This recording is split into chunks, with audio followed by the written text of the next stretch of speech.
ஆண்டவரும் இரட்சகருமான இயேசு கிறிஸ்துவின் ஈடு இணையற்ற நாமத்தில் அன்றன்றுள்ளப்பம் வாசகர்களுக்கு எங்கள் அன்பின் வாழ்த்துக்கள்.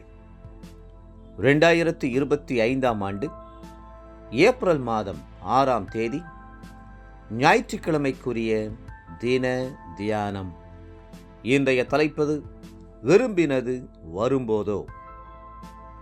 நீதிமொழிகள் 13:12 சொல்லுகிறது, நெடுங்காலமாய் காத்திருத்தல் இருதயத்தை இளைக்க பண்ணும், விரும்பினது வரும்போதோ ஜீவ விருட்சம் போல் இருக்கும்.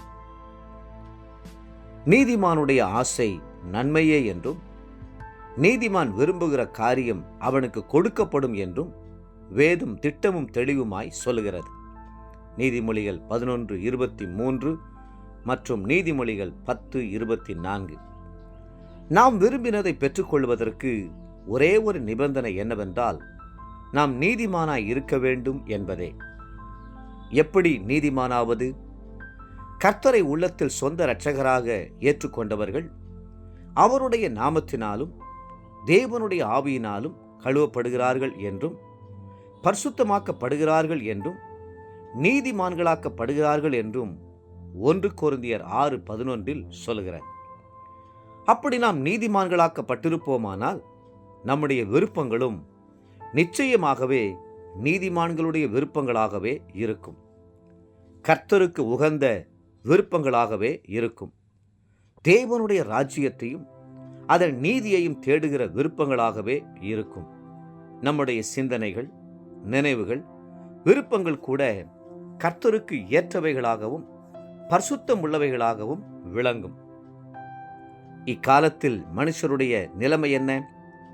பாவ சந்தோஷங்களை, உலக உல்லாசங்களை விரும்புகிறார்கள்.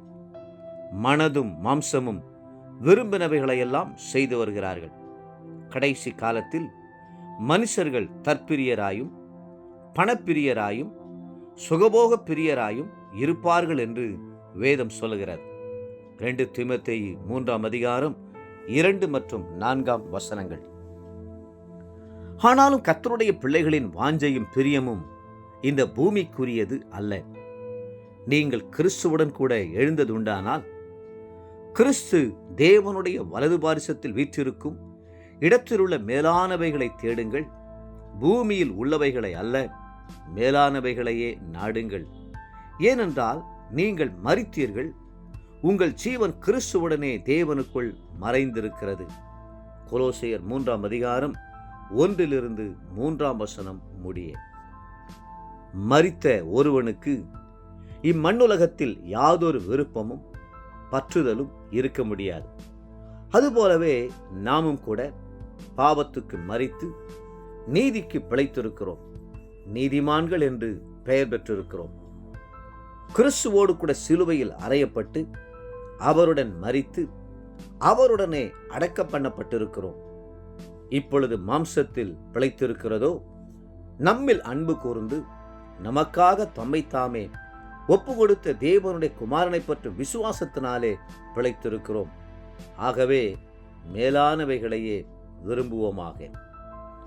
ஒருவேளை மேன்மையானவைகளை நீங்கள் விரும்பியும் இதுவரை உங்களுக்கு கிடைக்காமல் இருக்கலாம். ஆனால் கர்த்தர் சொல்கிறார், நெடுங்காலமாய் காத்திருத்தல் இருதயத்தை இளைக்க பண்ணும், விரும்பினது வரும்போதோ ஜீவ விருட்சம் போல் இருக்கும். நீதிமொழிகள் 13:12. தேவ பிள்ளைகளே, உங்களது நீண்ட காத்திருத்தல் முடிவுக்கு வருகிறது. நீங்கள் விரும்பினதை கர்த்தர் நிச்சயமாகவே உங்களுக்கு தந்தருளுவார். அது ஜீவ விருட்சம் போல் இருக்கும். இன்றைய நினைவிற்கு 145 சங்கீதம் 19 அவர் தமக்கு பயந்தவர்களுடைய விருப்பத்தின்படி செய்து அவர்கள் கூப்பிடுதலை கேட்டு அவர்களை ரட்சிக்கிறார். இன்றைய வேத வாசிப்பு காலை 1 சாமுவேல் 4, 5 மற்றும் 6 மாலை லூக்கா 9 1-17 முடிய. அன்புக்குரிய அன்றன்றுள்ளப்பம் வாசகர்களே, மீண்டும் உங்களை வாழ்த்துகிறோம். நீதிமான்களாய் நீங்கள் இருக்கிறீர்கள். நீங்கள் விரும்புகிறதை கர்த்தர் நிறைவேற்ற வல்லவராய் இருக்கிறார். கர்த்தர் தாமே உங்களை ஆசீர்வதித்து மென்மேலும் உயர்த்துவாராக. ஆமென்.